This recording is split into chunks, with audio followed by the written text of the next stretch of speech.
Good day everyone, welcome to App Mentor. In this video I will show you quickly how to withdraw application from Accenture. So for example, go to careers, search for jobs. Of course you will have to first apply for a certain job to be able to cancel it. So let's choose this technology delivery specialist as an example. So after basically applying for this job by clicking on this button, right, you will fill in all of the information. You will have a form to fill. So I'll just use apply manually.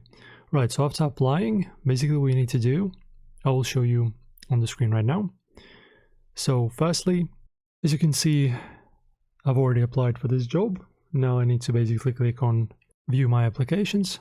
Right, so click on view my applications. And after that, on that page, scroll down. As you can see, we have my applications in here and we have one active. And as you can see, technical support, application received. So the process of cancelling is very simple. Just click on the three dots. As you can see, we have view application and withdraw application. And just press withdraw application and you will no longer be applying for this job. Very simple and easy. Thank you for watching, guys. Subscribe to our channel and like the video to support us if you liked this video. Leave a comment if it helped, and I'll see you in the next one.